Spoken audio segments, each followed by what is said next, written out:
Hi, Sophia. Are you ready for day 6? This chapter is mostly Jesus teaching his disciples, and he's just trying to tell them what the most important things are to remember and to learn, and how to live their lives in a way that brings them joy and that brings God joy, because this is how he wants us to treat each other. So it's mostly about how we treat other people. Jesus talks some in this about the Sabbath, and that just means the holy day when everybody was supposed to rest. That it's God's way of saying, you're not supposed to work all the time. It's fine, it's good to be with friends and be with family and do things that you enjoy. Your life is not all about work all the time. So they had become very strict about Sabbath, that there was a lot of stuff you couldn't do because you were supposed to be resting.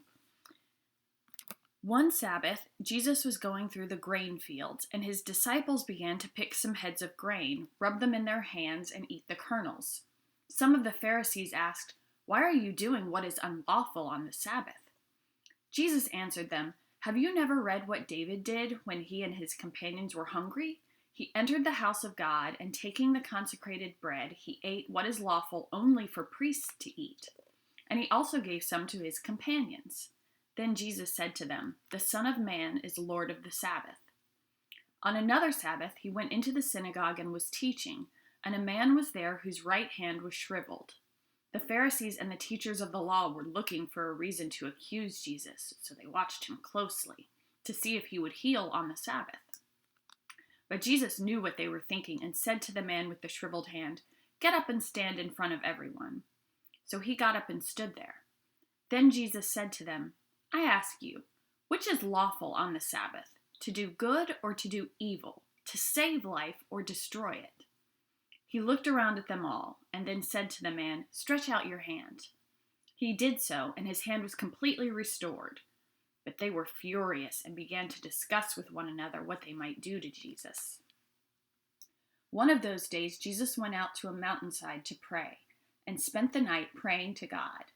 When morning came, he called his disciples to him and chose 12 of them, whom he also designated apostles: Simon, whom he named Peter, his brother Andrew, James, John, Philip, Bartholomew, Matthew, Thomas, James son of Alphaeus, Simon who was called the Zealot, Judas son of James, and Judas Iscariot, who became a traitor. His disciples are just his friends. They're the people that he's teaching, but they're his best friends.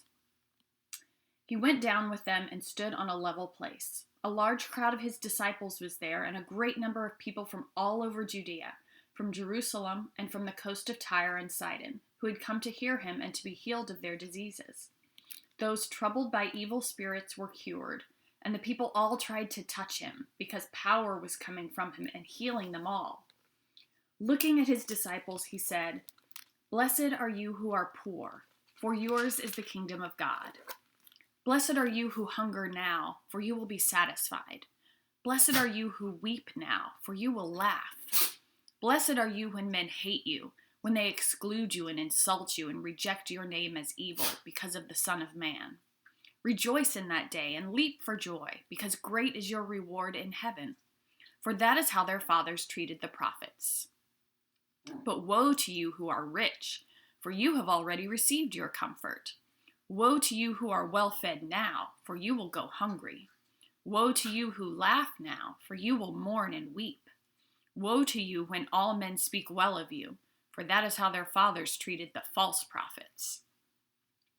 But I tell you who hear me, love your enemies, do good to those who hate you, bless those who curse you, pray for those who mistreat you.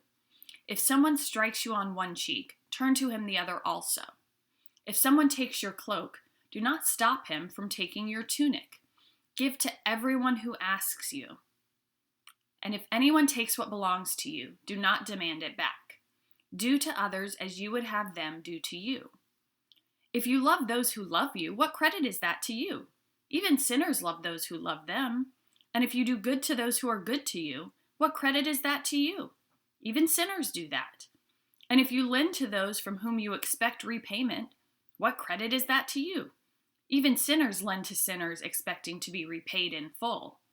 But love your enemies, do good to them, and lend to them without expecting to get anything back.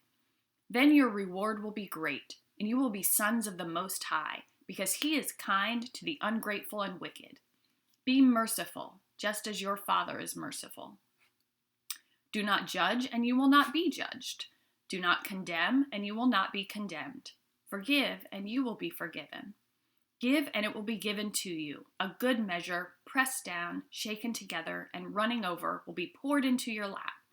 For with the measure you use, it will be measured to you. He also told them this parable. Can a blind man lead a blind man? Will they not both fall into a pit? A student is not above his teacher, but everyone who is fully trained will be like his teacher. Why do you look at the speck of sawdust in your brother's eye and pay no attention to the plank in your own eye?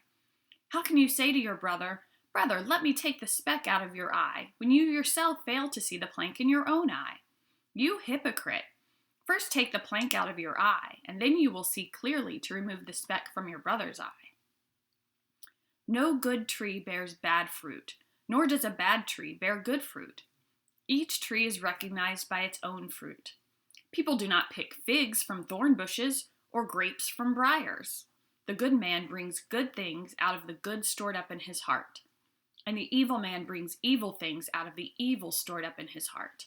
For out of the overflow of his heart, his mouth speaks. Why do you call me Lord, Lord, and do not do what I say?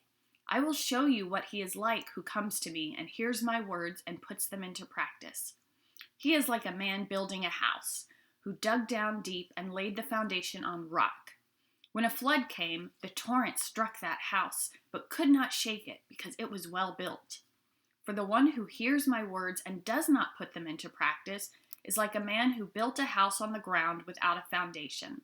The moment the torrent struck that house, it collapsed and its destruction was complete. What do you think Jesus is telling us? What do you think is the most important thing that he wants his disciples to know? He says the same kind of thing over and over. And the main thing is, don't worry about other people until you've worried about yourself. So you might see someone that you think is doing something wrong, and he says, before you go up and confront them, look in your own heart.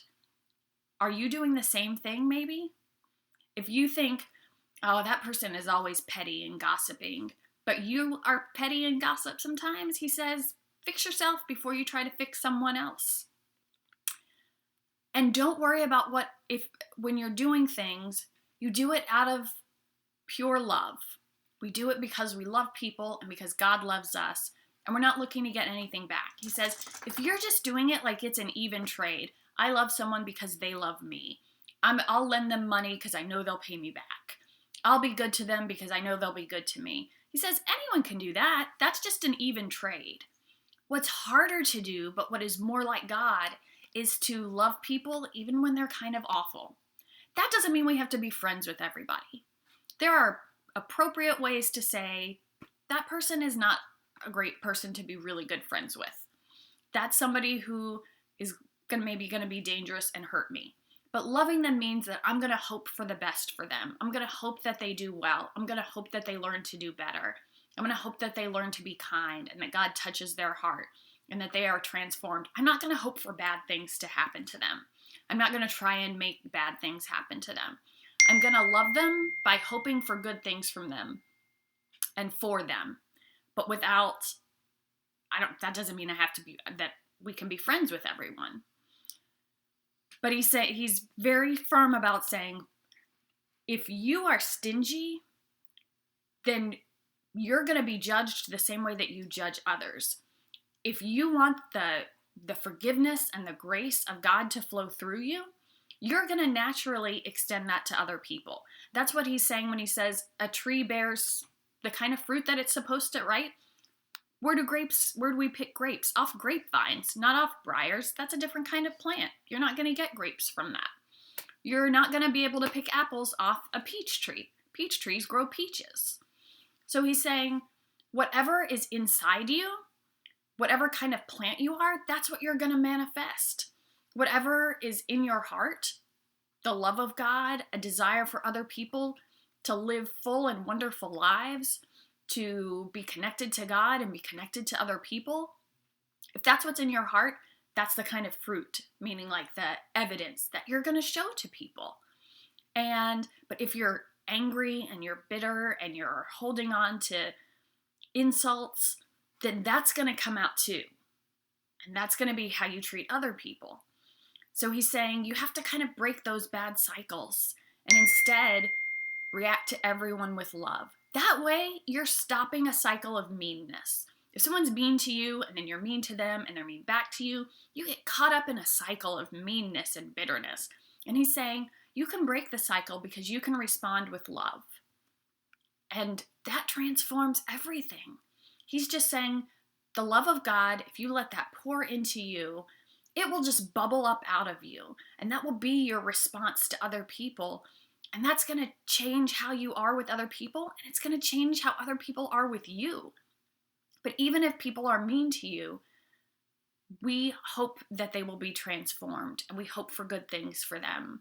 We don't hope that bad things happen to them because sometimes we're the ones who are doing mean things. And we don't want mean things to come back to us. We hope that God will treat us with kindness and with grace, even when we're kind of messy and